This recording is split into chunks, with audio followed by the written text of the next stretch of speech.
We're going to be making the transition from Greece to Rome, and today we're going to be talking about how Rome was founded by the Etruscan founders, essentially, and some of the early stories from ancient Rome.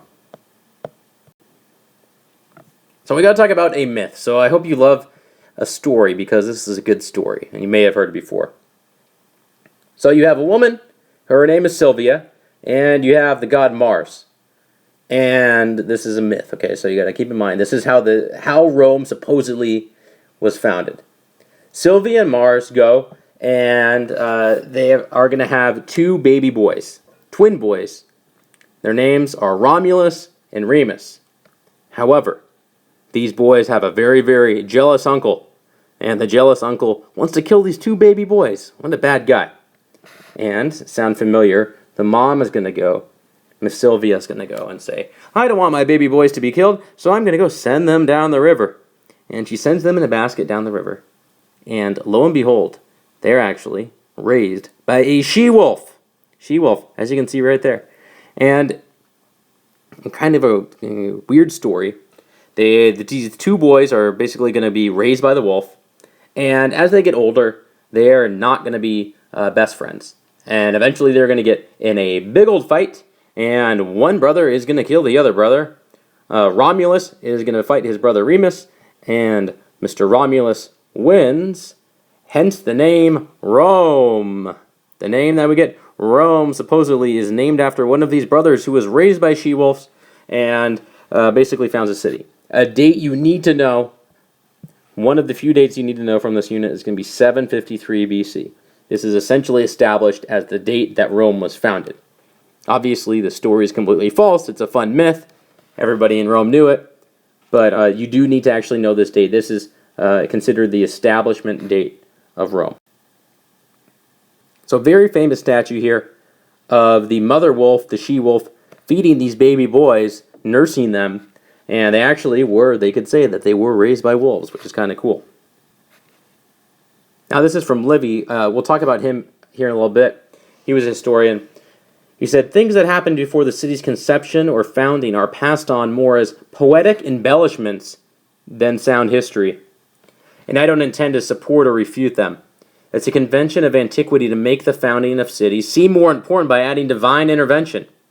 Besides, if any people deserve to claim gods in their beginnings, the Roman people have won that right by conquest. Basically, he knows this story didn't happen, but he says if you're going to form an empire, you need a good story behind it. And if anybody deserves it, of course, it's the Roman. He's a Roman, so he has a little bit of bias there. You can see the year that he wrote it. Now, let's talk about our geography. And when we go and look at Rome, there's a natural connection to Greece. So we're going to be comparing and contrasting that at some times. Now, Greece, if you remember, you think about mountains, and you think about islands, you think about coastline. That was Greece. Italy's a bit different. There are mountains, okay? There's the Alps, there's other mountains. But relatively, compared to Greece, it's flatter, so we'll call it plains. And it's one large landmass. Versus Greece, where it was just scattered everywhere. Think of the Cyclades and all the geographic isolation, which led to the development of city-states. The implication here, think about this. What would this geography do on their political development? This is going to go, if you can kind of make the connection here, it's going to allow them to be unified easier. In Greece, where they were geographically isolated, that led to the development of the city-state, the polis. In Rome, it's going to be easier to be united, relatively. The location, you don't get any better in the Mediterranean. Right in the center, perfect spot for trade. Great spot that's going to allow them to go and amass their wealth. Now, supposedly, like I said, around 750, 753 BC, Rome was founded on 7 hills, lucky number 7 hills. And initially, if you were to look at Rome in its early days, you were going to go and see a bunch of huts. And you wouldn't say, this is going to be anything. It's just a little small village, a bunch of people kind of doing their own thing. They're formed around the Tiber River. And you're going to look at nothing's going to happen until the Etruscans come. The Etruscans they're basically a civilization that they live in the northern region, and they're similar-ish to the Greeks in the fact that they're not unified, they're city-states, they have warriors, something like Sparta. They have a bit of culture, especially compared to the people that basically are living in huts. So thank God for the Etruscans, because they're going to basically be starting the city of Rome, despite the fact that obviously people live on these 7 hills before the Etruscans come. So give you a little look at Rome, because we're moving. Greece is down here. We're moving a bit west. So you gotta kind of have to orientate yourself a bit. And some of the different regions. So as we go, here's Rome, the city of Rome. And as you know, the Roman Empire is going to obviously extend beyond the city of Rome, but that's the heart of the empire, obviously. And Etruria, this is where the Etruscans are, further up on the Tiber River, and they're going to come south, and they're going to essentially establish the city of Rome. So attacking the Etruscans. The Etruscans are going to come down around 600 BC. They're going to be going south, essentially. And their big thing is they're going to bring urbanization. And if you don't know what urbanization is, it's bringing cityness. It's bringing a city to Rome. They're going to go and make it from a farming town, a rural farming town, into a city. Famously, they're going to drain the swamps, and they're what they eventually call the drainage system, the sewer system, is called the Cloaca Maxima. It's a big sewer that goes and drains the swamps. You drain the swamps, you take away a lot of disease, and then you can go and start doing farming and basically building a city. If it's a big old swamp, you can't do much. If you were to go look at Rome, like I said, the early days, it's just a swamp with not that much stuff. They're going to pave the roads. They're going to bring buildings. They're going to call the Forum, which is basically their version of like the Agora, the Roman version of the Agora, central meeting place. Their big thing is that they transform the village into a city.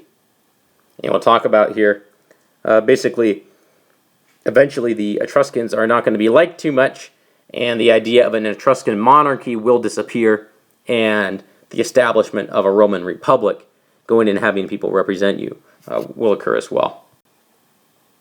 Here's the Cloaca Maxima, the big sewer, which is absolutely crazy because it actually is still used in some ways in Rome. Think about thousands of years old, a sewer system. This is actually pretty cool. I'm going to show you a couple pictures here. Very picturesque. This is actually an old school Etruscan city built, basically an island. It's falling off. It's going in currently. It faces erosion issues. And it's about 90 miles north of Rome. And this city is an original Etruscan city. There's actually people that live here. There's about 100 in the summer. I did a little research. And about 12 people in the winter go and rough it out in this city. Big tourist destination. I'll show you a couple more shots. Very picturesque. Look at that hike to go to the top. It's pretty cool. And just another look in the city. Very, very picturesque, as I said. This is actually, this is a sarcophagus in the Louvre. If you know, like the word coffin, if you know Greece, or excuse me, Egypt, this is a couple that was buried inside. So you would go in, this is kind of creepy, but this is what the couple would have kind of looked like in their days when they were alive. And then they're buried inside. So they kind of show them reclining there on the couch. And this is an Etruscan couple. Now, this chariot, this has Met there. It's the New York Metropolitan Museum is where you can find it. This is called the Monte Leone chariot, which is actually pretty cool. It's a burial chariot, meaning they found 2 bodies in it. People were buried inside of the chariot. They found 2 bodies and 2 glasses. This chariot was actually, it has bronze on it and also is made out of wood. It shows Hercules going and getting his armor from his mother. So Hercules, the mythical hero, shows a bunch of mythical creatures, stuff like that. And the cool thing about this chariot, it was found in 1902. You go, and there was a farmer, and he's going, and he's trying to, how Italian is this? He's trying to dig his own wine cellar. And as he's going down, he digs his own wine cellar. He finds this chariot. And he's like, what is this? And he's trying to figure out what it is. Are people going to steal it? And he sells it, I kid you not, to 2 Frenchmen for 2 cows. And he went and sold it to 2 French dudes for 2 cows. The French dudes go and actually sell it. If you know the name J.P. Morgan, very famous American rich dude, he buys it. And then he sends it to the Metropolitan Museum in New York. And that's where it is since. And it's kind of a controversial thing. Did the Italian government have the right to own it because it was in Italy? It's kind of sneakily bought from this farmer. It's kind of a fun story. Closer up view there of the chariot. You can take a pause, take a look at it. And another view of it as well. Like I said, it was a burial chariot. You can see it was meant to hold 2 horses. You can see the 2 areas right there. Now the final story here is a combination basically of myth and history. It's a story of the rape of Lucretia. Excuse me. Now Livy was a Roman historian. Don't ask me why these people don't have last names. He wrote a book. By the way, it took him 40 years to write it. Think about that, writing a book for 40 years. It's called The History of Rome. Very original, right? And he tells a story of what basically is later known as the rape of Lucretia. And it's the story of the last Roman king, the last Etruscan king, and how he went and got rid of the Etruscan monarchy and moved to a Roman republic. Here's what you have.